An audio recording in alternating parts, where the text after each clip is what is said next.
두 번째 영상입니다. 자, 조선대 형법 사상. 자, 이제 또 법에 대한 얘기를 좀 이어서 할게요. 자, 조선의 형법은 이제 당시에 중국의 대명률, 명나라의 대명률을 가지고 와서 경국대전에 이제 반영을 합니다. 그리고 조선 후기 때도 마찬가지로 당시에 중국에서 있었던 형법 체제를 많이 이제 인용을 하죠. 그리고 이제 우리가 법의학이라고 하죠. 우리 한국은 KCSI로 이제 얘기를 하는데, 이 KCSI 개념에서도 이 아주 가끔 이게 앞쪽 이 법의학의 앞부분에 나오는 그 책 이름이 하나 있어요. 강력사건 수사는 무원록이라고 되어 있고요.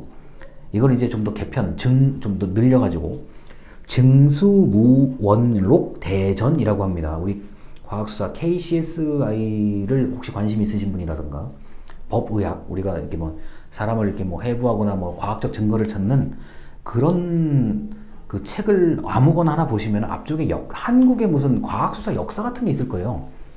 그런 부분에 무원록, 증수무원록 대전이라는 단어가 나와요. 자, 그래서 재판심리, 교도행정, 우리가 이제 교정행정에 적용하는 경우들이 이제 당시에 그러한 책을 기준으로 적용을 했다는 점. 근데 이게 의외로 이제 또 이쯤 되면 이제 등장하시는 인물이 다산 선생, 다산 정약용 선생인데, 또 조선의 어떤 형법을 실제로 적용할 때의 그 문제점을 아주 제대로 파악을 하죠. 다산 선생으로 무조건 이게 조선 임진왜란 이후에는 다산 선생으로 이게 사상이 완전히 한번 다 모여졌다가 흩어지는 거라고 봐도 저는 전혀 무리가 없는데, 이제 무고한 희생을 방지해야 된다. 그러니까 무죄에 관련된 얘기들이고요. 고의로 범죄를 일으킨 것은 엄중 처벌해야 된다. 뇌물을 금지해야 된다는 얘기들. 그 다음에 이제 청송. 들을 청자요. 자, 소송. 송자는 이제 송사다 송자인데, 그러니까 청송이라는 건 진상파. 이야기를 좀 듣고 좀 수사를 해라. 이라는 얘기가 여기 나옵니다. 그 다음에 청탁금지 등을 제시를 하죠. 다선 정약용 선생님께서 별의별 얘기를 다 해놔요. 정말로 모든 사회 분야의 얘기를 다 해놓습니다. 그리고 이제 화재 사건을 조사할 때의 요령, 중독 사건을 조사할 때의 요령, 그 다음에 아파서 돌아가신 병사 사건을 조사할 때의 방법들이 지금에 비교하면은 과학이 아니라고 할 수도 있는데, 나름 그 시절에 그래도 어떤 도구를 사용하고 뭘 사용해서 이런 검시를 하려고 했던 노력은 있어요. 노력은 분명히 있습니다. 자, 그리고 이런 내용들이 좀 관원들이 좀 알아야 된다. 그냥 무작정 네 죄를 네가 알렸다 이렇게 하지 말고 뭔가를 알아야 된다는 얘기를 하는 거고요. 이제 과학수사적 발상을 적용하려는 노력이 이때도 있었다는 거. 아주 독특한 논문입니다, 이것도. 다만 아쉬운 게 있죠. 양반은 죄를 저질러도 감형되는 사례가 많았다라고 이 논문에서는 밝히고 있습니다. 우리가 미루어 짐작할 수가 있죠. 그래서 양반에 대한 감형은 좀 아쉬운 부분이었다라고 얘기를 하는 게 이제 이 논문의 내용입니다. 자, 이제 조선총독부에 대한 얘기인데, 일제강점기죠. 자, 이건 용산 미군기지에 관련된, 용산 미군기지 그 땅을 관련된 어떤 조선총독부의 그 토지에 관련된 얘기입니다. 자, 조선총독부의 그 개발을 통해서 우리나라 국토를 개발한 다음에 뭔가를 가져가겠다라는 수탈론에 이제 초점을 두고 얘기를 한 게 바로 이 논문이고요. 조선 총독의 통치력을 강화하기 위해서 육군이 상주하고 독자적인 지휘체제를 구상했고, 그 독자적인 지휘체제 그리고 사람들이 머무르고 활동했던 곳이 이제 예전에 용산기지, 미군 용산기지, 용산 미군기지 그 지역이었다는 점을 이제 제시를 하고 있는 거고요.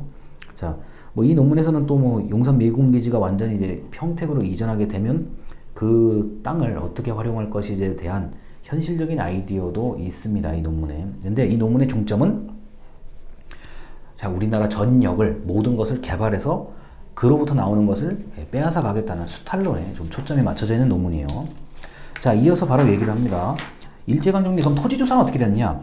사실 그 식민통치, 일제강점기의 그 조선총독부의 핵심은 우리나라 전체를 측량하고, 자, 어떻게 하면 개발을 해서 가져갈 것인가의 이제 얘기였고요. 그 다음에 이제 지방행정 제도를 개편하죠. 우리가 이제 일본식 그 문화를 빨리 당시에 한반도에 이식 집어넣으려 그러면 가장 말단에 있는 것부터 지방행정을 뜯어 고쳐가지고 당시에 조선 사람들에게 일본의 어떤 사상과 일본의 제도를 이식하려고 했던 노력들이 있습니다. 자, 뭐 그 대표적으로 일본인 군수와 면장을 다수 임명하고요. 주인이 없거나 주인이 좀 애매한 토지는 전부 다 조선총독부 소유로 만들었다는 거. 양반이 가지고 있었던 토지도 전부 다 조선총독부에서 흡수하고요. 주인이 없는 재산도 전부 다 조선총독부에 가져갔고요. 그리고 일본인들은 이제 고리대금업, 자, 돈을 빌려주고 이자를 챙기는 그러한 형태의 고리대금업을 거의 다 하고 있었다. 그래서 자금을 축적했다는 얘기가 논문에 등장을 합니다. 자, 그리고 이제 이런 얘기가 있어요. 당시 일본의 사회정책과 유사한, 여기서 말하는 사회정책은 사회복지정책입니다. 뭐 그 당시 일본에서도 당연히 뭐 어려운 사람은 굉장히 어려웠을 거니까요. 자, 이런 사람들, 일본이 본국, 자기 나라에서 이제 어려운 사람을 뭐 돕거나 어떤 국민들을 이제 국민들에 대하는 정책을 당시 조선, 한반도에서도 역시 열심히 이걸 좀 하려고 하는데, 본국에서 하는 것과는 많은 차별이 있었다는 거. 뭐 구호제도, 뭐 긴급구호라든가 불쌍한 사람, 어려운 사람을 이제 도와주는 제도라든가 적용 대상이 당연히 우리가 익히 짐작할 수 있듯이 뭐 당시에 조선총독부에 협조했던 사람들 중심으로 적용을 했었죠. 절대 전체 당시의 조선인이 아니었습니다. 자, 근데 이 논문은 이제 여러 가지 토지보다도 토지 외적인 상황이 있는데, 그렇게 외적인 상황이 많이 나타날 수밖에 없었던 이유가, 그 원인은 일제강점기 조선 때 조선총독부의 토지조사로부터 비롯된다는 얘기예요.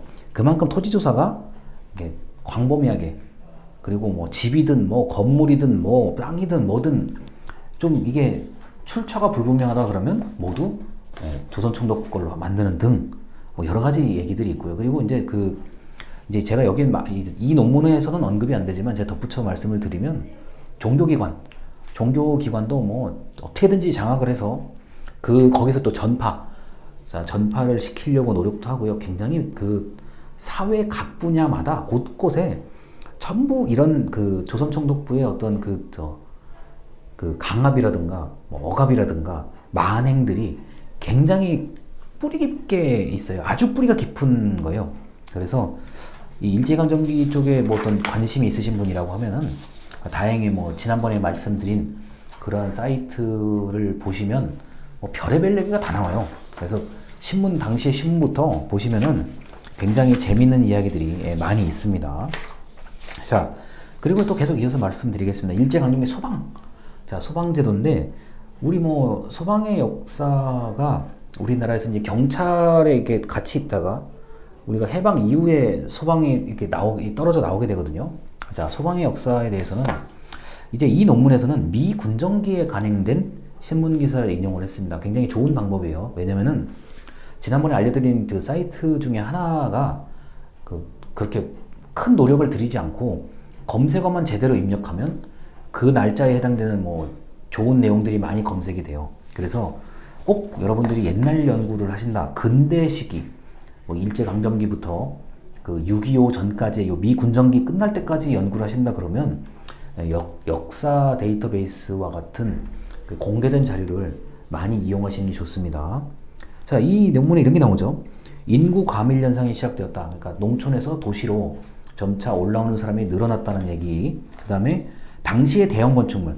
당시의 대형 건축물이라고 하면은 뭐 3층, 우리가 이게 지금으로 따지면 너무 저층의 건물이지만 당시에는 대형 건축물이었고, 미 군정기에는 이게 막상 보니까 한국의 어떤 당시에 이제 한국의 상황이 매우 어지럽고 뭐 소방에 신경 쓸 여지가 없었는데, 미 군정 당국에서 판단했을 때는 일단 불 끄는 장비가 필요하다, 뭐 소방차를 구입하고 요새 말해 소방호스가 좀 필요하고 이런 식으로요. 그래서 1945년에 소방훈련 학교를 개교합니다. 자, 그리고 몇 년 지나서 이제 소방부는 소방대로 이름이 변경되고요. 1949년에 우리나라에는 소방사가 45개 정도가 생기게 됩니다. 자, 근데 이제 이렇게 소방관의 개념이 좀 옅어가지고 이제 당시에 경찰관이 이제 소방관으로 배치되는 경우가 많았었고, 초반에 그러다 보니까 화재에 대한 전문성이 부족했다라고 미 군정 당국에서는 판단을 하죠. 자, 근데 이제 미 군정에서는 이제 이렇게 얘기를 해요. 이 본인의 나라의 기준으로 일단 살아왔던 사람들이 갑자기 이게 대한민국이라는 한반도에 왔는데 이 소방이 너무 없다.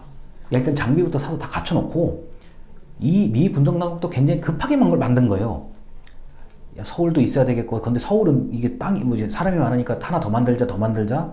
그 다음에 지역마다 또 더 만들기 시작하죠. 자, 굉장히 급하게 만든 거예요. 그 급하게 한 3년, 4년 만에 요새 말로 그냥 바짝 준비한 거예요. 바짝 준비해가지고 만들어 놓고 보니까, 그럼 인력은 뭐 경찰관에서 좀 이렇게 편입시키는 방법으로 이렇게 하다가 이제 6.25 전쟁이 발생하면서 이제 다시 경찰과 소방은 뭐 이게 체제가 좀 같이 내려오다가 소방이 분리되고 경찰은 이제 정치적 중립을 추구하게 되면서 또 뭐 치안본부, 그 다음에 1991년인가요? 아마 경찰청으로 이제 외청으로 완전히 독립하게 되죠. 자, 그렇게 뭐 일제강점기 소방까지 이 논문도 굉장히 독특해요. 왜냐면은 소방사거든요. 이거는 정확히 말하면 소방사인데 소방사에 대한 연구가 뭐 그렇게 많지는 않거든요. 그래서 일제강점기에 조선총독부와 뭐 조선총독부의 어떻게 보면 만행을 이제 말씀을 드린 거고, 그다음 조선의 이제 형법사상 율곡 선생님께서 말씀하신 이제 법치주의, 그다음에 탕평론과 뭐 전혀 시간과 공간이 다른 제3의 길을 연결했다는 점에서 극도로 독창적인 논문들이라고 할 수 있습니다. 자, 이제 한 번 정도만 더 여러분들한테 이제 영상으로 소개를 하면은 이번 학기 행정사 연구도 뭐 충분히 끝날 거라고 봅니다. 자, 그래서 이제 마지막 영상 정도로 남겨두고 오늘은 이것으로 수업을 마치겠습니다. 감사합니다.